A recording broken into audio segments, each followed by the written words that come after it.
there, I'm Sonia from chainheart.com. Thanks for joining me today. For this first video, I'm going to guide you through some crochet fundamentals for absolute beginners, no prior experience necessary. You're going to need some sharp scissors. These are my Fiskars scissors, they're really sharp.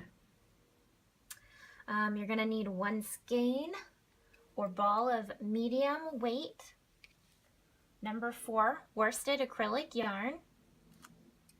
I'm using Lion Brand Vanda's Choice in mustard color, but any 4 weight yarn and the color of your choice will do. I like acrylic yarn because it's really inexpensive.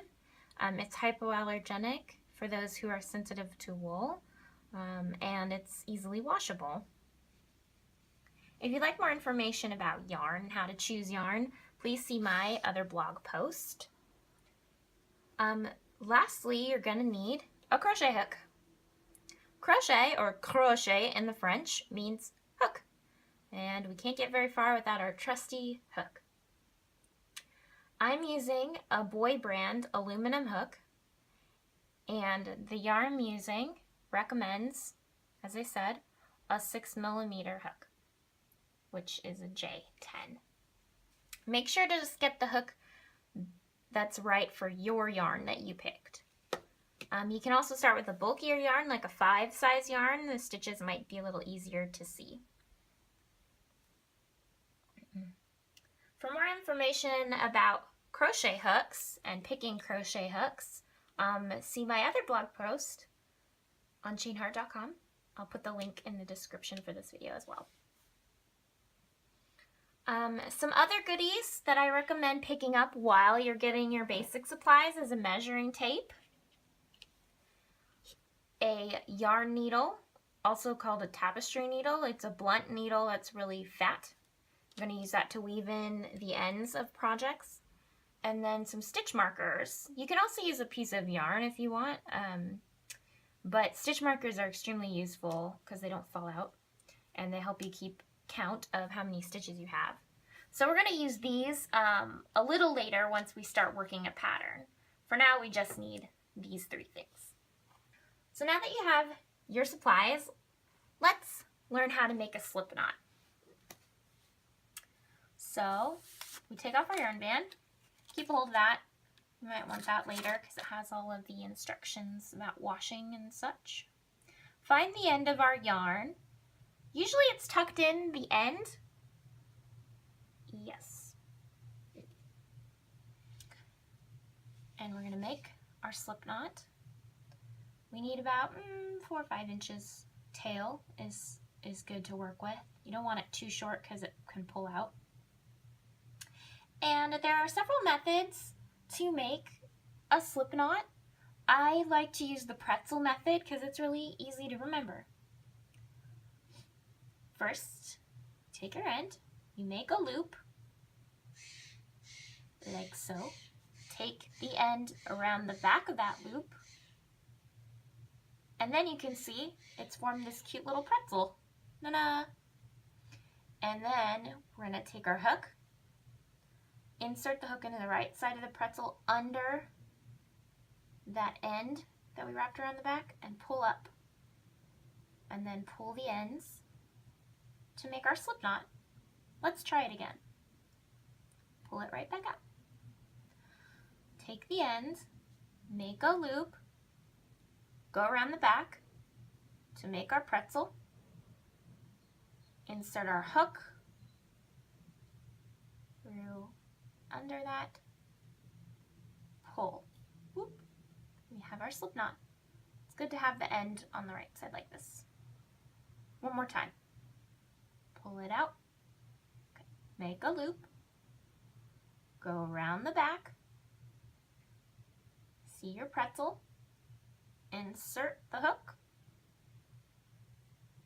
under the end, pull up, ta-da, and we just pull the end to tighten it onto our hook. Okay, great, good job. Now let's talk about how to hold our hook and yarn. There are 2 ways to do it, 2 common ways anyway. The first is a pencil hook pencil grip. You hold the hook like you're gonna write your name with the pencil. Whoop. Like so. The other way to hold it is called knife grip. And I usually like knife grip. I don't know why, it's more comfortable for me. We'll hold it like this with our thumb. Kind of like we're gonna cut something with a knife. Doo-doo. So play around with both, see what's more comfortable for you as you go along.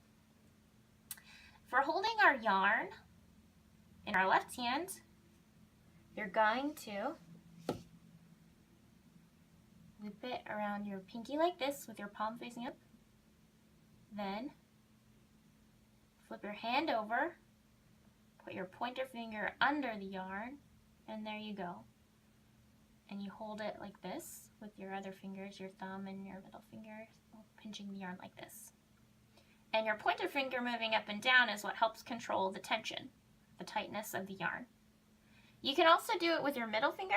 Same, wrap it around your pinky, flip your hand, put actually your middle finger then under the yarn, and pinch with your other fingers. And then you're gonna control the tension with your middle finger, like that. I prefer my pointer finger, but try it both ways, see what you like. We're going to wrap it through our pinky, turn our hand in, put our pointer finger or middle finger under the yarn, and grab. Ta-da! That's how we hold our yarn. And like I said, there's really no for sure right way to do this. Crochet experts might tell you there's one right way to do it. I think whatever is comfortable for you is the right way to do it. So now we know how to hold our hook in our yarn.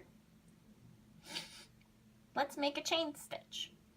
Chain stitch, or the foundation chain, is how you start almost all crochet projects you're going to do. On patterns, it's abbreviated CH. To make a chain, we have our hold like so, and we're going to now grab the yarn with our hook and holding the bottom knot like this to keep it secure and keep it tension. We're going to pull it through that loop we had on our hook, that slip knot we made. Let's do it again. Yarn over into the hook, pull through the loop. Again, grab the yarn, pull through the loop. You can see that pretty good, right? Grab the yarn, pull through the loop. Great. Now keep doing that.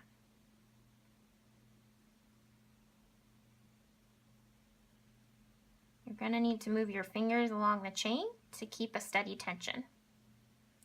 And your left hand that's holding the yarn is going to keep pulling the yarn up as it's needed. The goal is to try to get chains, all your chain stitches, to be the same size roughly. You want a consistent size, not too tight and not too loose. So if you're making your chain, I'm pulling mine back out here so we can start over again with my slip knot back on my hook. Hold my yarn. If I make it too loose, the tension, we're going to have a bigger stitch. And sometimes that's what's needed for a pattern.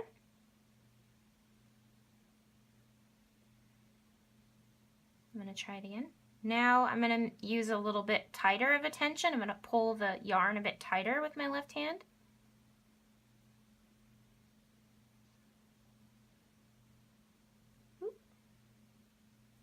If I'm holding the yarn tighter, you'll notice I get a tighter chain.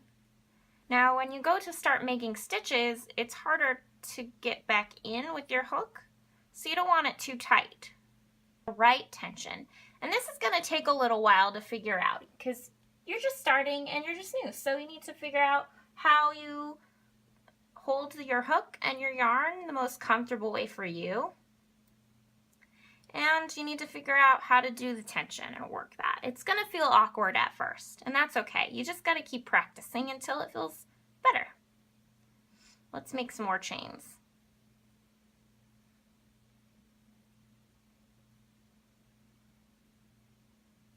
Boop, boop. Remember, you can always pull it out or frog it. Frogging is a crochet lingo term for purposely pulling your stitches back out. Boop. You can pull it right back out and start over.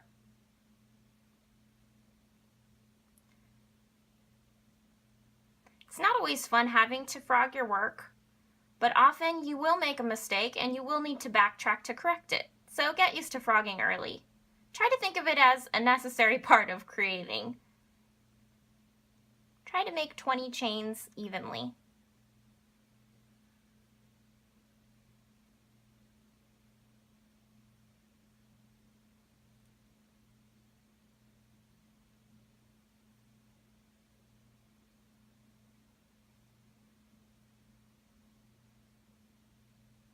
Speed here isn't important.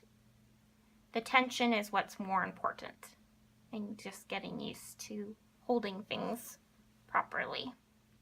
So keep practicing. Keep practicing your chains until they feel good. And then after this, you're ready to start learning how to do a single crochet stitch.